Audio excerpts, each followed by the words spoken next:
Hi there, I'm Vincent Boss and I provide dating and self-improvement advice. And in today's podcast, we're going to be discussing Silence Speaks Loudest, the secret to getting your ex back. I provide audio coaching for breakup recovery, trying to get an ex back, attracting someone new, and life coaching. Visit www.dateme.tips for more details. Please check your spam and junk folders if you are expecting an email from me. Check out my socials for extra content. The links are in the description. So now let's get back into today's podcast, and today we are discussing Silence Speaks Loudest, the secret to getting your ex back. So if you've been dumped and want to try to get your ex back, you might wonder what to say to them. In today's podcast, I'll be discussing 3 reasons why silence speaks loudest when trying to get your ex back. So let's get straight into this, and point number 1 is demonstrates emotional maturity and strength. So when we're asking ourselves the question, what should I say to my ex? Well, this is where I honestly believe in most instances, silence speaks loudest. Now, there are going to be variations of your situation listening to today's podcast. I have an audience that ranges from 18 to people in their 70s, both men and women from across the world. I can't be speaking to every single one of you individually within this podcast, but in a general sense, I honestly believe that if you've been dumped, your best position is to never contact your ex again unless they contact you first. Now, as I've just said, there might be some caveats to that depending on your specifics, but by and large, I do believe that silence speaks loudest in regards to trying to get an ex back, rather than you actually considering what words to say or to text to your ex. I believe that getting into a position and thinking that I'm never going to contact my ex again unless they contact me first is going to give you that best chance of success. And point number 1 is because I believe it demonstrates emotional maturity and strength. Now, emotional maturity is absolutely vital if you want to try to get your ex back. And this is because it ties in with the concept of having a stable mindset. Now, whether you like it or not, we have to recognize that if you are someone who is behaving in a current scenario where your ex-dumper isn't too sure if you have emotional maturity, isn't too sure if you have a stable mindset, then we may as well instantaneously rip up the possibility of you getting your ex back. And that's what I'm saying about you might not like me. Same as whether you like this or not, it is the reality. If you don't have a stable mindset, whether this is due to anger feelings, whether this is due to being overly emotional, whether this is due to not being able to focus on moving forward with your life, if you don't have your mindset in the right place, unfortunately, you won't get your ex back. Dumpers are not going to want to reconnect with someone who seems unstable. So, if you can demonstrate emotional maturity and strength, you are showcasing a positive, stable mindset. Now, I'm not saying that it's easy. I'm not saying that it doesn't take work. I'm not saying that you won't need help in getting to this point. And there is no shame in wanting help, whether it is through friends and family, whether it is through a local doctor, whether it is through a coach, someone like myself, via my audio coaching service. It doesn't matter where you get the support from, and it doesn't make you weak. It makes you sensible, it makes you forward thinking. I would say it makes you brave to take that step to try and get that support, because you are acknowledging that the way you are feeling and behaving right now is not likely to get your ex back. That's the first step, acknowledging your situation, recognizing that you're not in the best place right now and you need that help. There's nothing wrong with that, there's no shame in that. But we have to realize that unless you get into that position where you have a stable mindset, where your ex-dumper can consider you as having a stable, strong mindset, demonstrating that emotional maturity, well, unless you can get to that position, I don't think you can get your ex back. If you can get yourself in that position, that will give you a very good opportunity of reattracting your ex. Being someone who is mature is very attractive. It doesn't mean you're boring. Sometimes people mix up maturity with being boring. Well, I would actually suggest that is an immature position to be in the first place, thinking that tie-in.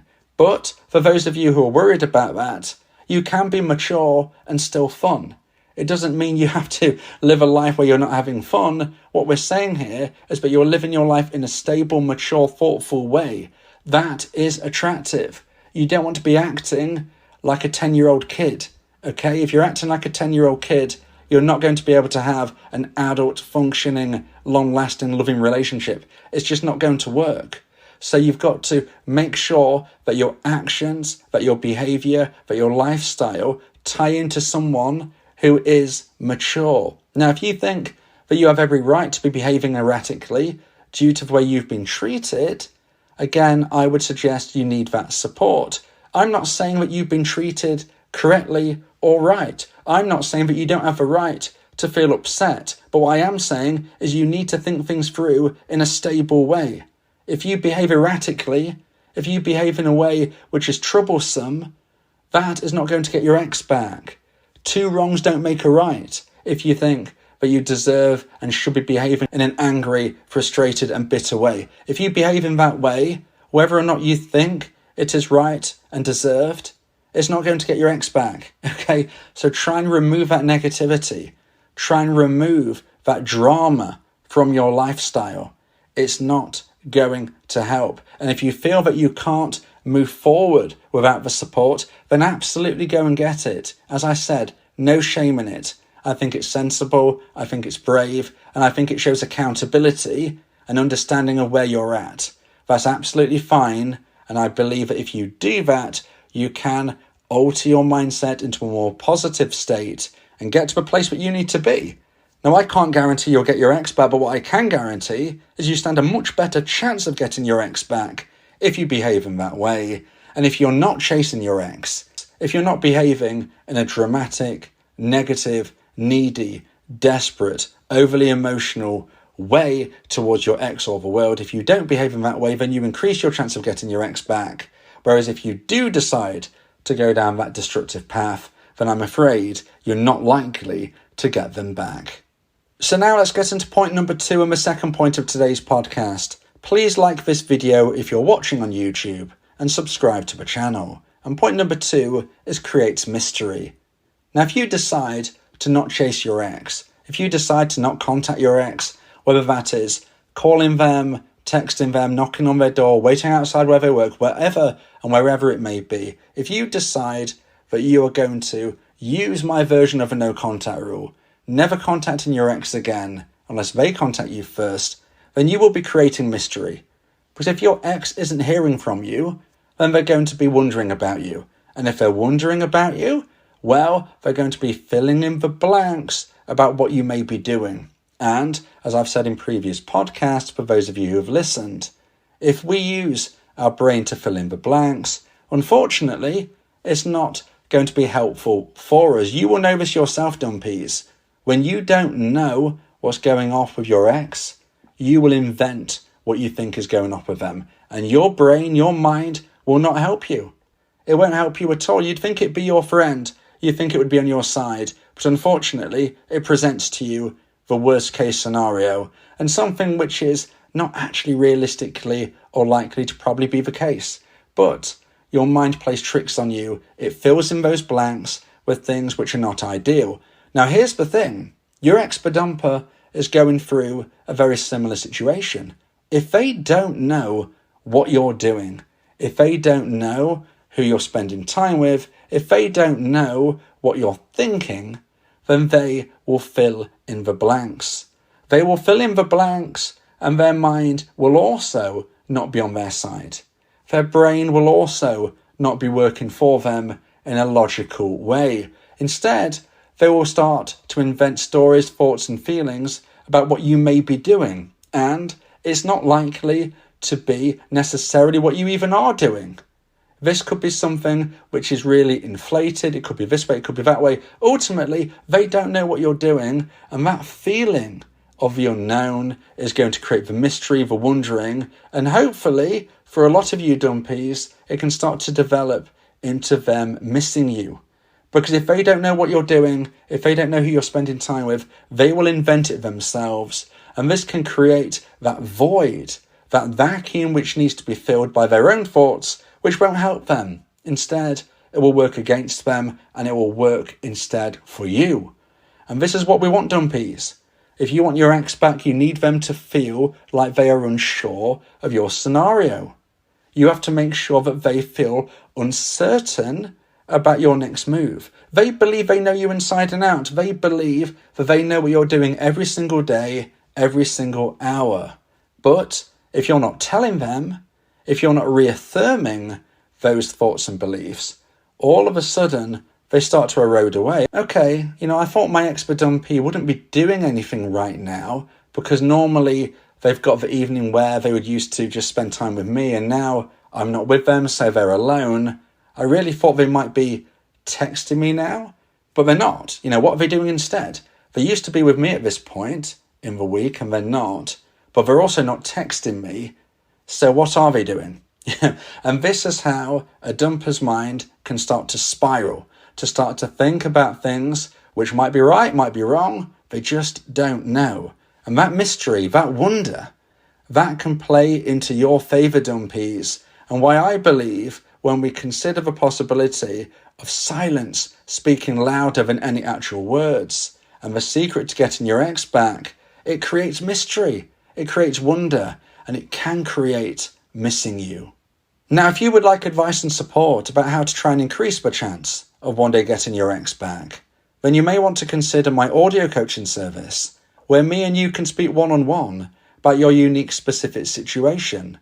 Go to my website www.dateme.tips for more information about how I can become your coach and your teammate via my audio coaching service. Talking about your feelings can also improve your mental health. It helps prevent the buildup of negative emotions, which can lead to stress, anxiety, depression, and even physical health issues. Speak your heart to free your mind.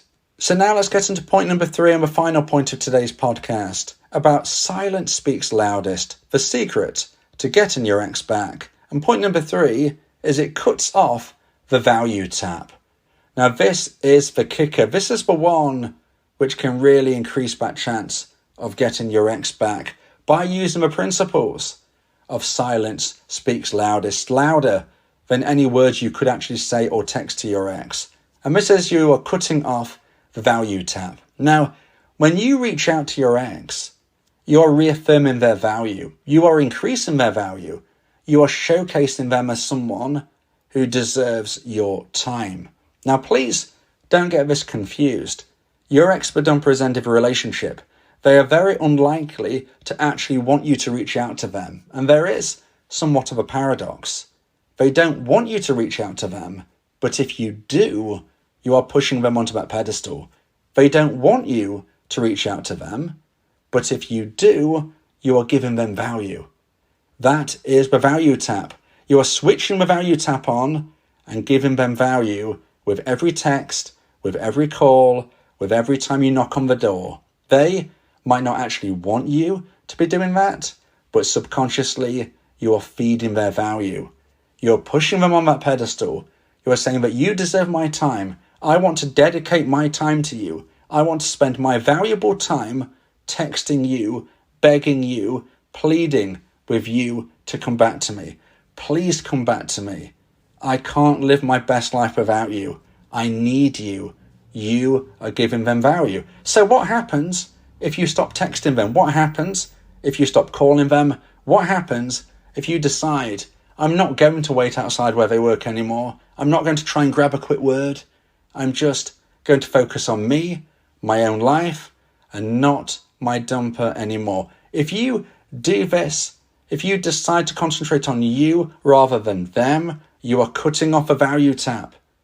You have turned it off. You are no longer allowing your expert dumper to feel that flow of value going towards them. You are no longer feeding their ego. You are no longer allowing your dumper to feel inflated by your missing them. So if you don't behave in a way which is needy, if you don't text or call, if you don't behave in a way where you're giving them value, what happens? Well, your ex-dumper, slowly but surely, will start to feel the loss of the value that you were giving them. Okay, they probably didn't actually want you in a conscious sense to be texting them, but they got used to it. They somewhat expected it. And when it didn't come, it made them feel confused. It made them feel a little uneasy. And it started to decrease their value. Instead of increasing their value and pushing them on that pedestal, it is decreasing slowly but surely every single day. Now, what happens when they lose enough of the value that you had been inflating them with? Well, the scales of value between you and them start to realign. They're no longer the more valuable person within your relationship. The scales of value balance out, and if it gets to that stage, that is when they are most likely to reconsider their thoughts, their decision, to look back on the breakup and potentially even regret it, wondering where you are, wondering what you're doing, wondering why you aren't giving them that boost that you always used to, because maybe no one else is, and even if they are perhaps not giving them the boost that you used to. You had a special, magical relationship once between you. Now, there is nothing at all. They dumped you, but at first, you still gave them value. But now you've taken it away. It's gone. It's decreasing. They're wondering. They're confused. They're feeling you're acting very mysteriously. And if it gets to a point where they start to miss you, that is when they will reach out to you.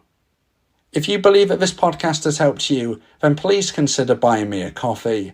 The link to do so is in the description.